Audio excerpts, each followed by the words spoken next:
तो बीजेपी ने सभी 16 निगम के लिए अपने उम्मीदवारों के नाम घोषित कर दिए और इंदौर से पुष्यमित्र भार्गव को महापौर पद का उम्मीदवार घोषित किया गया। वहीं प्रहलाद पटेल रतलाम से बीजेपी के उम्मीदवार होंगे, तो वहीं ग्वालियर में मेयर पद को लेकर फंसा पेच भी सुलझ गया है।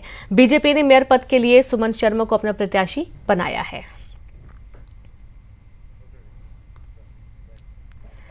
बीजेपी मेयर उम्मीदवार बनाए जाने के बाद मेयर प्रत्याशी पुष्यमित्र भार्गव ने कहा कि स्वच्छता में पंच के साथ अब इंदौर बीजेपी के मेयर का भी पंच लगाएगा, लेकिन मेरा चयन इंदौर के नई ऊर्जा और विकास के लिए है। पार्टी के शीर्ष नेतृत्व ने कहा था कि बीजेपी का उम्मीदवार कमल का फूल होता है, तो मैं बीजेपी का कमल का फूल हूं।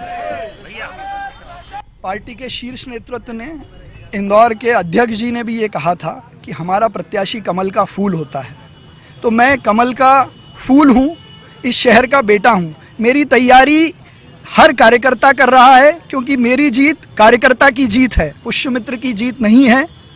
दूसरा, संजय शुक्ला जी जो कांग्रेस के कैंडिडेट हैं, उनके बारे में मैं इतना कहना चाहता हूँ कि वो जिस सहजता से, जिस हंसमुखता से काम कर रहे हैं, वो दलगत राजनीति में हंस हंस के वोट ज़रूर मांग सकते हैं, लेकिन इंदौर के शहर का नागरिक बहुत समझदार है, शुद्धि है, नए अच्छे लोगों को, निष्पक्ष लोगों को और ट्रांसपेरेंट लोगों को लाना चाहते हैं।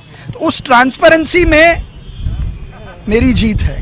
तो संजय शुक्ला जी ने जो तैयारी की है, वो ये शहर जानता है कि क्या तैयारी की है, और हमने जो तैयारी की है वो कार्यकर्ता के साथ खड़े रहने की तैयारी की है। अगली खबर, जहां इंदौर के बीजेपी कार्यालय में आयोजित बीजेपी कोर कमेटी की बैठक में शामिल होने पहुंचे गृह मंत्री नरोत्तम मिश्रा ने बीजेपी उम्मीदवार की जमकर तारीफ की। उन्होंने कहा कि स्मार्ट सिटी के लिए स्मार्ट कैंडिडेट चाहिए था, योग्य और नौजवान कैंडिडेट चाहिए था, इसलिए पुष्यमित्र भार्गव को चुना है। तो वहीं उन्होंने राहुल गांधी पर जमकर निशाना साधते हुए कहा कि यदि निर्दोष है तो बौखलाहट क्यों है। अगर निर्दोष है तो बौखलाहट क्यों है, और अगर डर नहीं है तो भीड़ काहे की है।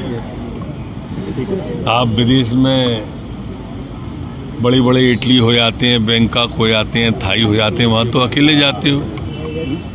ईडी के सामने जाने में भीड़ की आवश्यकता क्यों पड़ रही है। भ्रष्टाचार के मुद्दे को पॉलिटिकल बनाने की एक कांग्रेस की नापाक कोशिश है, लेकिन देश की जनता जानती है कि दाल में काला नहीं है।